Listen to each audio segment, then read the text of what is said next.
Today we're looking at the Fashion Cultures garment that you're going to make in Foundation Pattern Making and Construction 2. So this garment is made from 2 shirts. So you unpicked a shirt and made a new garment out of it.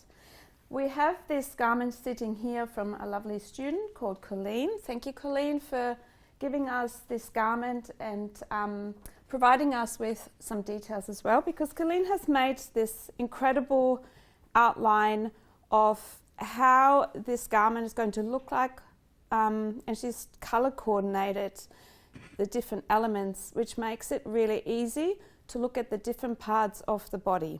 So when you look at your garment, it'd be really good to actually look at how this is made and how you could draw it and then color coordinate it or label it by numbers. It will give you a really good guideline and stepping point to start constructing this garment. Now that you've constructed this garment in a very organic manner, you probably just pin parts together, top stitch, left raw edges like here. And then when you're going to make a pattern from it and refine the garment into this garment over here, then you obviously need to look at what can you change, how can you refine it, and how do these pattern pieces work together. There are maybe some elements where you can just top stitch seams on top, but you might want to refine. For example, you have a seam here that was unpicked and then it was just top stitched down. So there's 2 options to go about with this.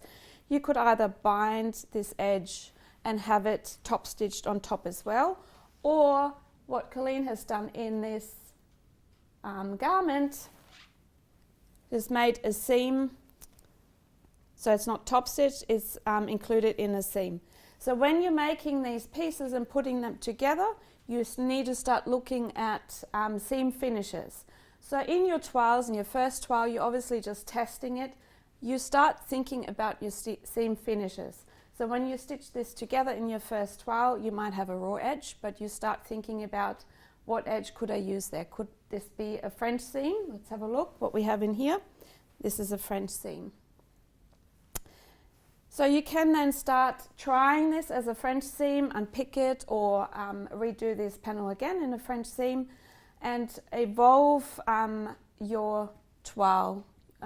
That's then your second toile. So looking at these elements of, this is a placket that's inside out. In this refined garment, the placket is on the outside, but it's also okay to have it inside out. So it really depends on how you want to go about with these details.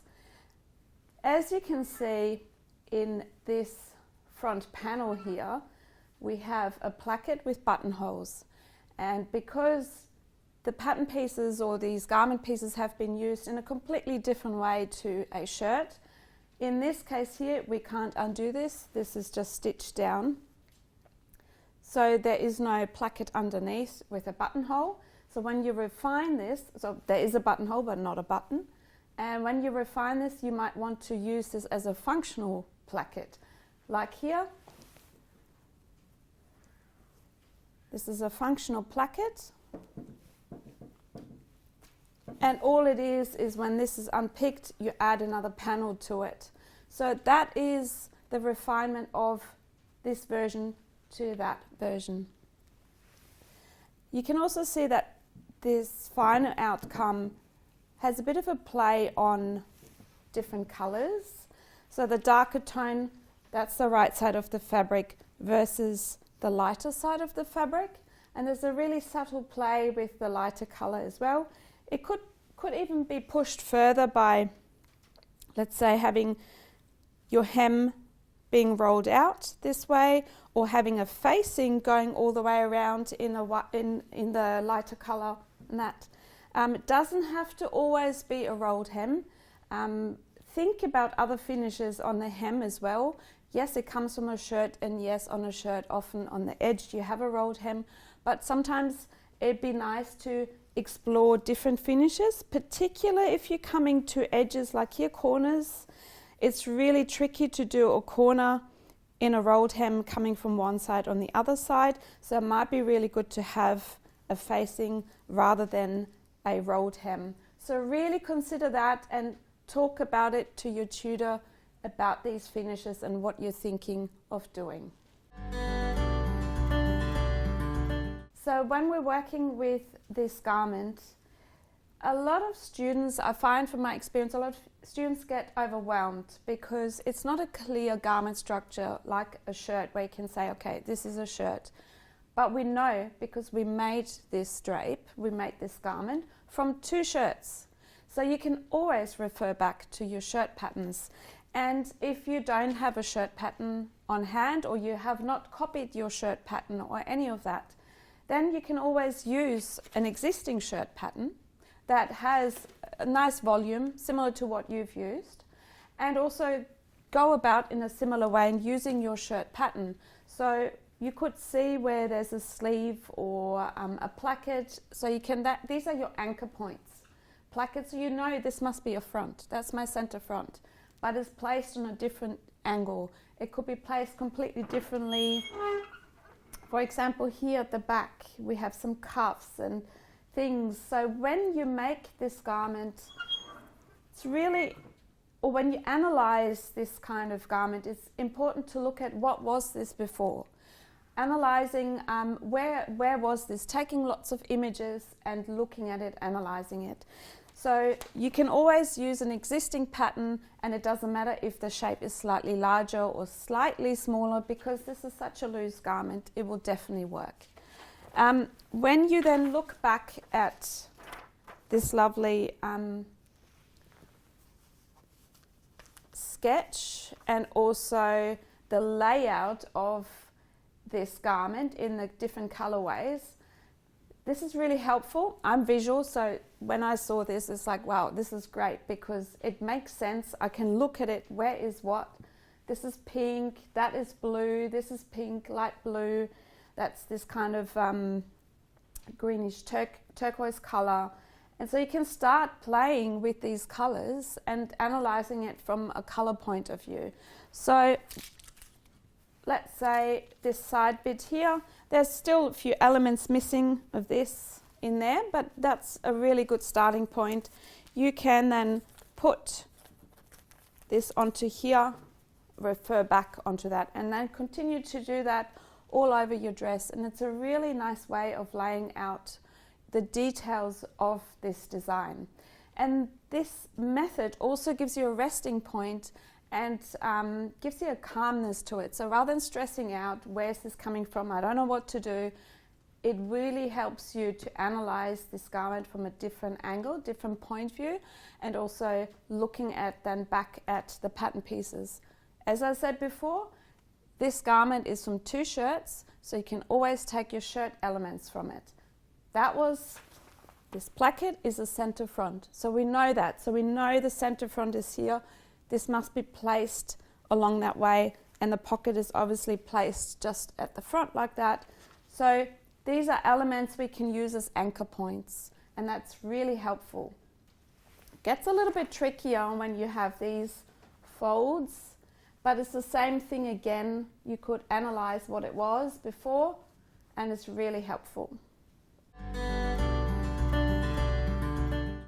As you can see now, I've placed this garment onto paper, and when it looks flat like that and it's not on a mannequin, you can get easily confused about where is what. And then looking at this element here with that turquoise being there, you can still go, this is the side panel of it. So it works really well, and you can see, even that it's flat, you can see what part of the body it is, because you've labeled it on the body as well as correlating to this element here on the side on the image. So what we're going to do is showing you one technique of how to copy this pattern piece onto paper. And we can see that this piece is actually from a sleeve. This is the arm up here, the sleeve head. And I know that because this is my sleeve placket, and the sleeve placket in here is indicating for me this is my sleeve, And I also know because the sleeve placket is towards the back, this is the back panel, back side of the sleeve. So what we're going to do is using a pencil and going to trace along the edge, the shape of the sleeve head. And because this is nice, there's no connection to another piece, we actually can use the full allowance. And because it's such a loose garment as well, it doesn't have to fit onto a certain element or pattern piece.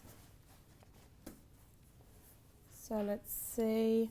Now I can't go any further here, but what I can do, I can use my tracing wheel and go through my fabric with the tracing wheel. So what we're going to do here as well, I'm labeling my seam, and it's possibly also, it would helpful to use some weights. I don't have any weights here right now. I'm using this little lightweight weight. So it doesn't move, so you can actually lay this out like that. Going across and using the wheel, going across, laying this pattern piece flat. And then you can see that I've marked or put 2 pins in. One is where the seam joins here. That's another seam. And that's just a marking point in between, so it's a little bit easier for me. And we're also going to mark the opening of the placket. So we have that. Take this off, and now it's really a matter of you finding these tracing wheel dots on your paper. I've got my marking here, more tracing, there's more marking here. It's really difficult to see in the video obviously but you can, I'm not sure if you can see these coming through, and I can also feel them.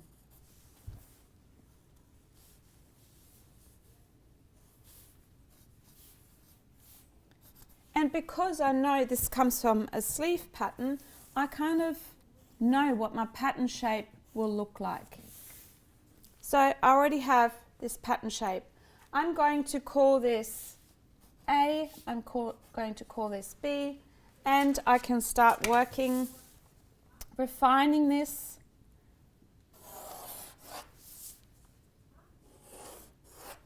Like that. Refining this pattern piece like that, labeling it. So we do know that this side here is going to be in a seam. So let me just find this again. And as you can see, there is so much happening here. We'll be kind of lost. But I have, it's just fallen off. So maybe a safety pin, putting that on with a safety pin might work. So now I can go back here and look at this seam. This is actually a seam when I'm making this garment. At the moment it is just top stitched on. So what I'm going to do on this panel here, that's my seam here, I'm going to add 1.2 centimeters of seam allowance to it. I haven't decided yet what seam I'm going to use, so I'll leave that open. 1.2 at the moment works quite well. This edge here, I don't know yet. I can write down hem because I know that this is the bottom part. It's on the hem. You could still add a little bit more if you wanted to. You could also elongate it. This is all left raw in this garment, so I can, and I've pointed the seam out, so I have enough seam to roll it under as well. So up here, it's the same thing. I need to add seam allowance to that. We have seam allowance here already because that's already stitched into there. So maybe we just leave that, but we mark our opening here. And the opening of your placket, you can make this longer, you can make it shorter, that is totally up to you. and then you continue to refine the shape,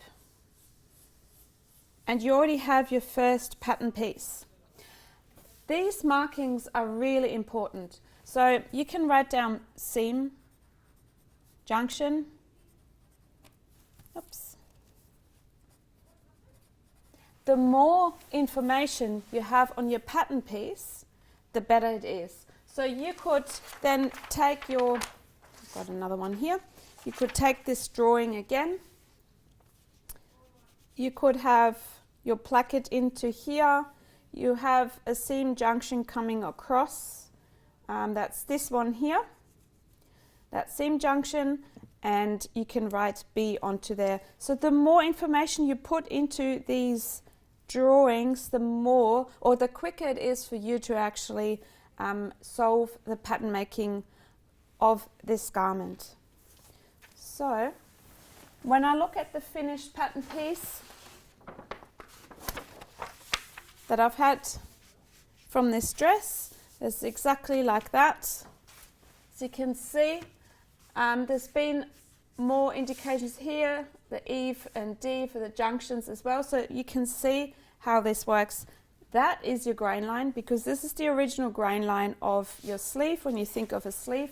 If you're not sure, you can print out a sleeve pattern and lay it out and see where your grain line is and follow by that, and really use the grain line, the different grain lines integrating within this garment.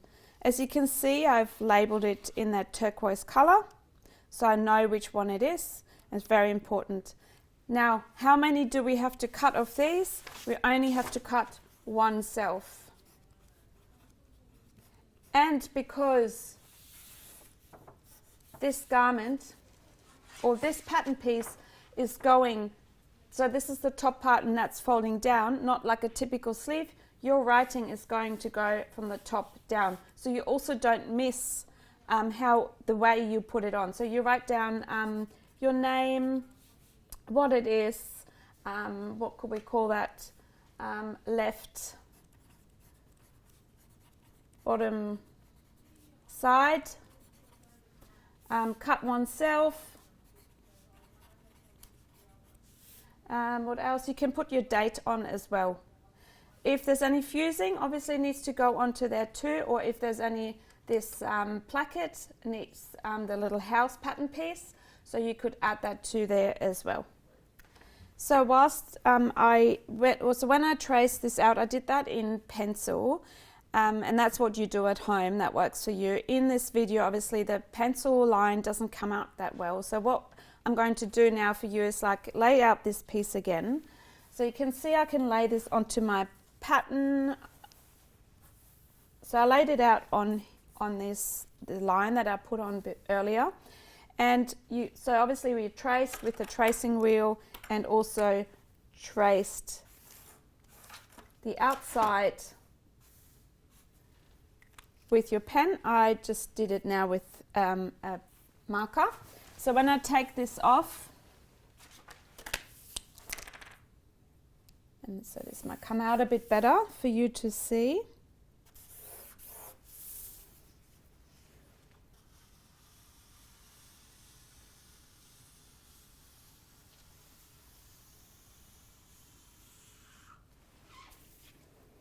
So this is going to be my hem. I know that.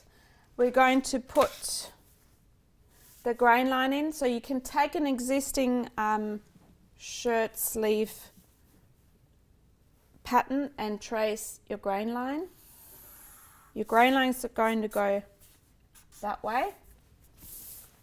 That is my sleeve placket.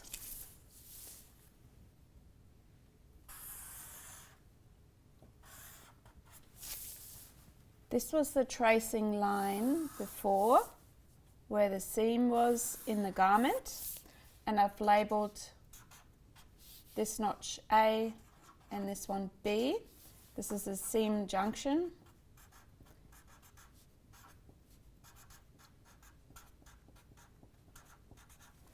And I've added seam allowance to this side.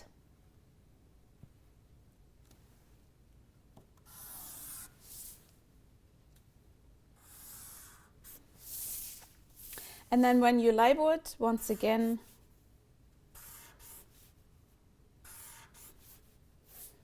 you write down your name,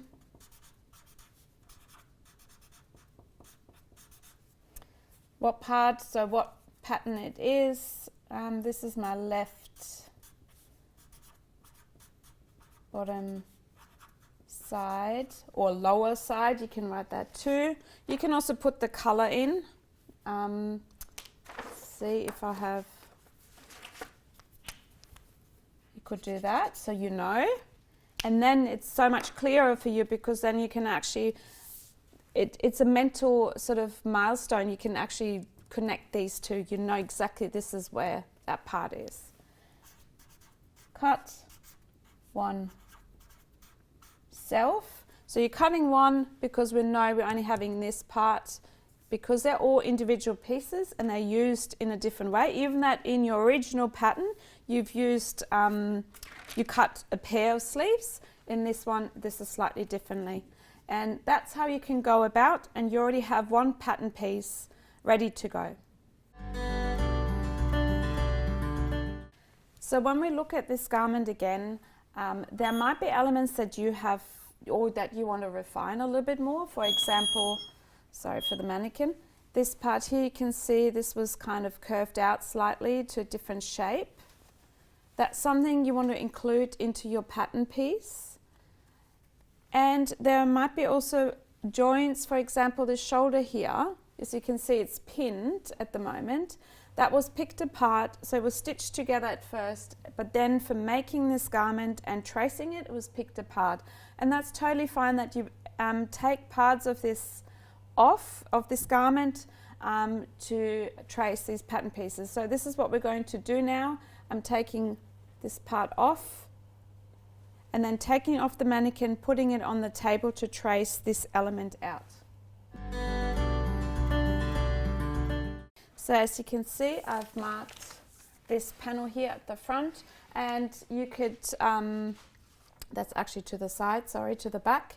It looks like a front because in the original garment it was a front. So it's not in this drawing here right now, but if you do this for yourself, I will continue towards the back and the side and would label it with colors or numbers to really clarify what pattern piece that is. As you can see in this piece, we have the placket here. This is a placket that is attached onto it. You could do the same, have a separate piece, or you can just attach the placket. So the placket is 2.5 wide. So be adding 2.5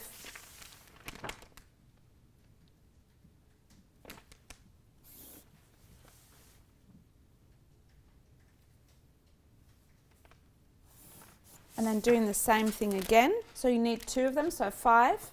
So 2.5 and 2.5, and it's fold and fold. So this is your, let me just finish this one off.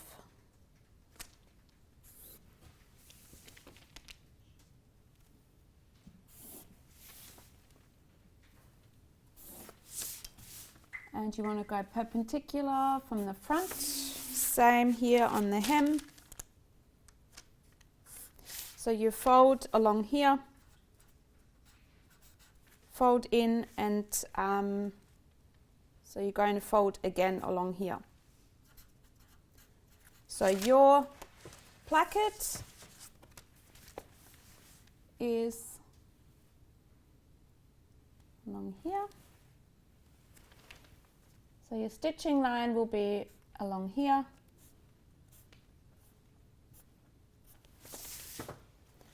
That is this part, this seam here, and your buttonholes will sit. So you can mark your buttonholes coming up. Let me just get this garment. This is your first buttonhole, and once again you can just do that. I will do that with a pin.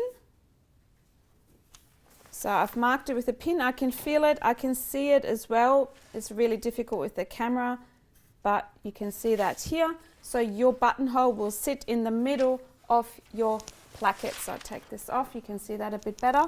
So you can mark all those buttonholes going all the way up, and then as you can see in your garment, you have buttonholes and a zipper, so the zipper just sits on top.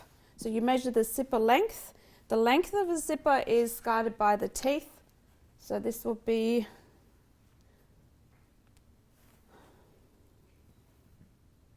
this is an odd zipper length, 32. So the zipper coming from the top, so you can label that as well if you wanted to. You could do 32. So if your zipper that you're finding is a little bit less than that, that's totally fine.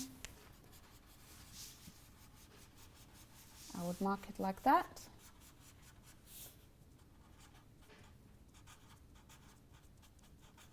Zipper. So you can see this is an open-ended zipper because you have the metal bar opening at the end of the tape. So keep that in mind. You can also then take a piece of paper and trace the pocket and look at the pocket, what's been done in the pocket. So you would have to add seam allowance to it and a bit of facing up the top. As this is attached to up the top on the shoulder here and into a seam, and we've traced along the edge of this garment piece along there, you can see there is a hem, but we haven't included the seam allowance here and up the top and not on the hem, so we have to do that. 1.2 for all the seams.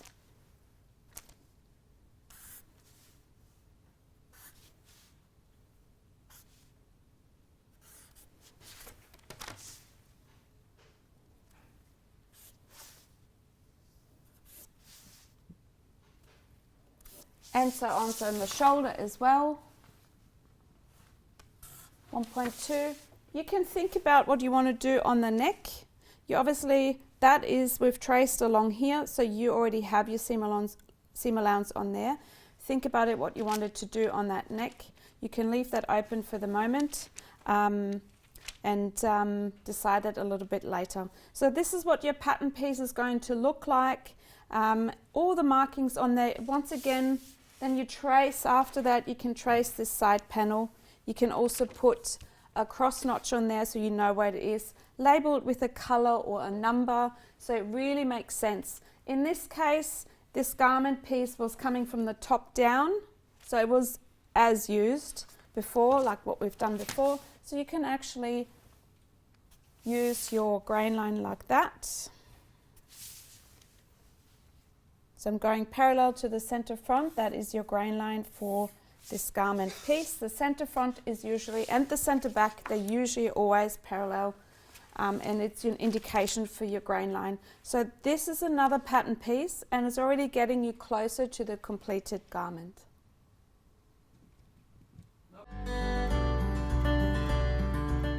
So when we look at this part again, we can see this is a placket, obviously. That placket is something that comes from a front part, from a front panel. So I've got this pattern piece here, I've traced this out, or the student has traced this out. You can see the two parts of fold and fold. That's your placket, but you can also have a separate piece. You just need to incorporate seam allowance to it. So it's like a straight panel piece in the width of that, plus your seam allowance to attach it. So what you can see on this panel piece is obviously your pocket marking, and that's done by pocket placement drill holes. So the drill holes are actually 5 millimeters in, so in and down. So your drill holes would sit in here if you mark them, and your pocket is be placed over the drill holes. You've done that in pattern making in your first semester. So you can see this pattern piece going across here at the front. You can once again label it with your color and do that on the pattern piece.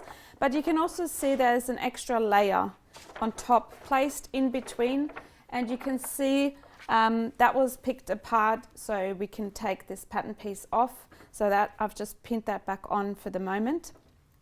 So this piece was done I need to move this over slightly. This is a sleeve, and what has happened in that sleeve, there's lots of pleats weren't attached in here. So I'm going to pin them back in there how they were. I've got 3 pleats, and I wanted to show you how you mark your pleats.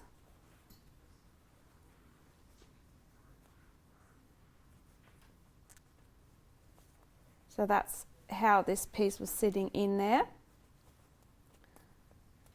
And that was inserted into the placket, so this was undone or stitched on top. So in your case, if you're making this, when you look at the actual garment, that is inserted into the placket.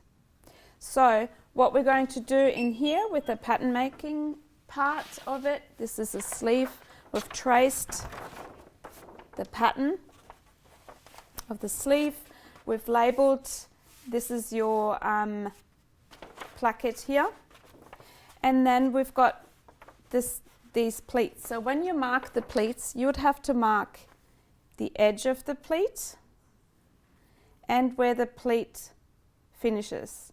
So when I take this off, I know that this pin goes onto that pin. I'm going to do the same here. This pin, that's the edge of my pleat, goes onto that part of my sleeve. So I know pleat, pleat, and then I'm doing the next part.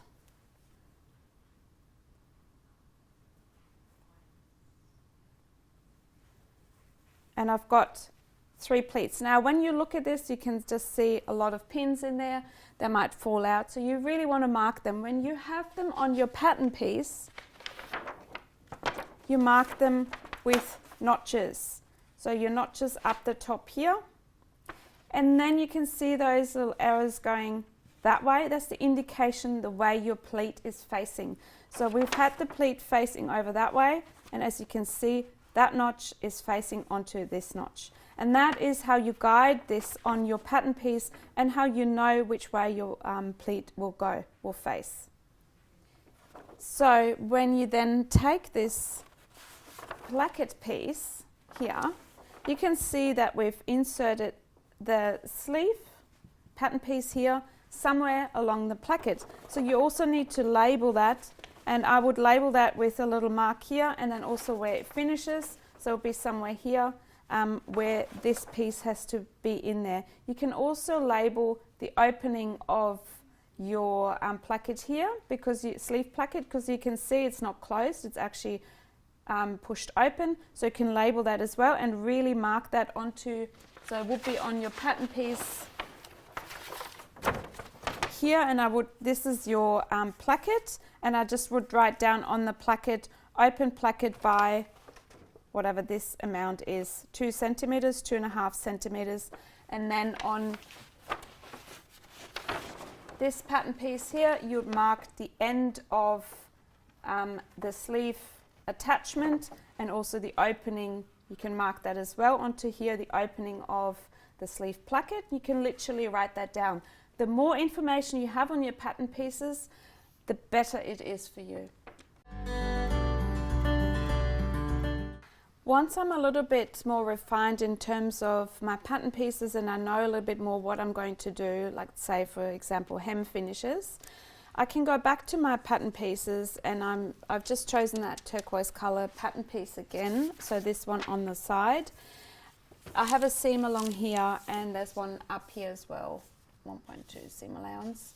On the side, that part that was done in the original is a double rolled hem coming here and coming here as well.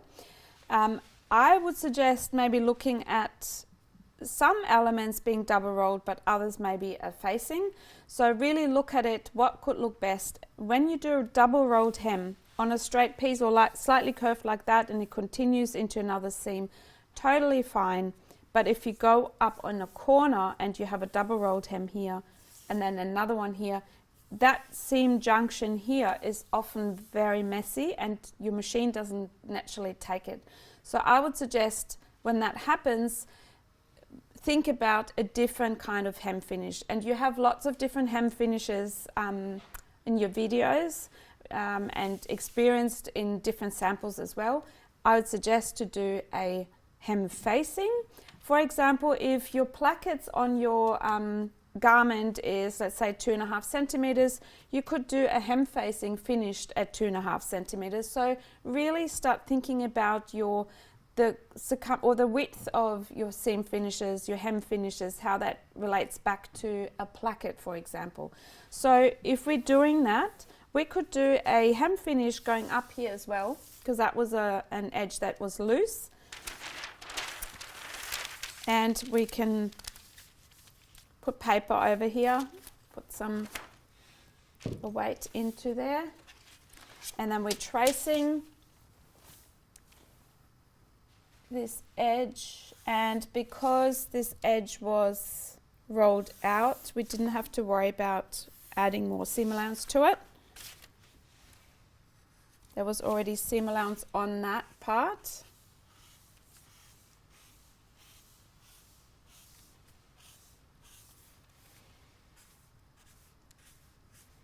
And I would like to, so I'm using this French curve.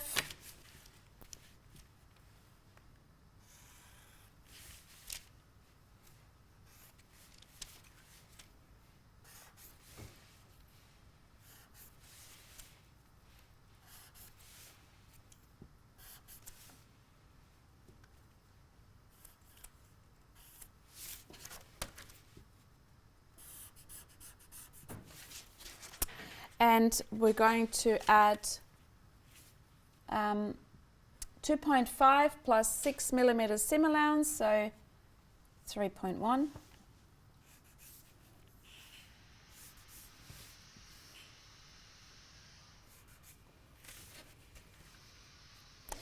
That made me just realize I did a little mistake there, because if I attach this at 6 millimeters here, 2, 4, 6, I'd have 6 millimeters seam allowance here, then 2.5, measured 2.5, that'd be just here. I need to add another 6 millimeters, so we're going, that is 3 point, goodness, I can't even, 2, 4, 6, 3.7, do 3.6 or 3.5, you'll be fine with that as well. So it might be best for me to do it this way.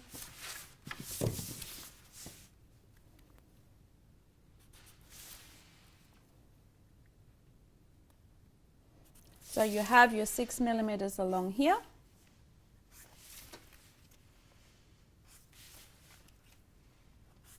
That's a 1/4 inch. I keep mentioning inches because inches is often still used in production all over the world.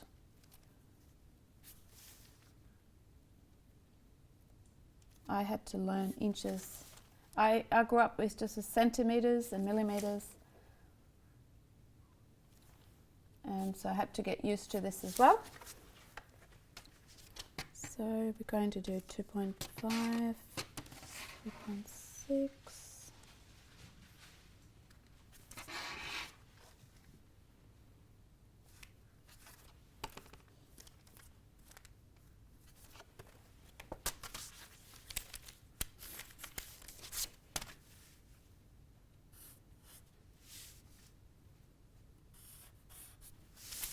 And then we're doing the same coming up here, so you can do that.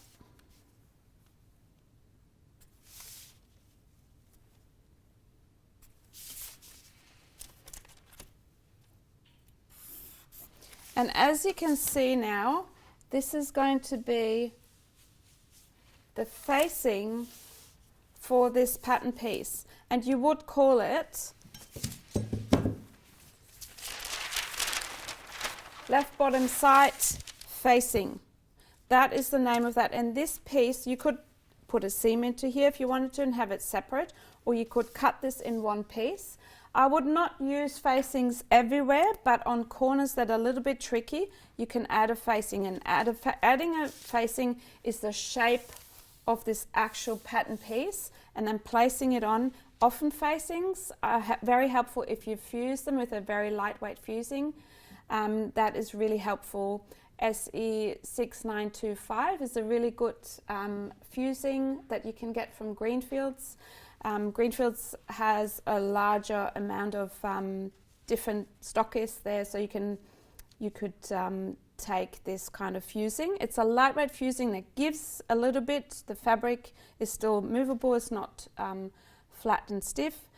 So try and avoid any non-woven fusings. So it's really helpful if you fuse your facings and you cut these out, and your grain line of the facing would also go down, same as the grain line of your actual pattern piece.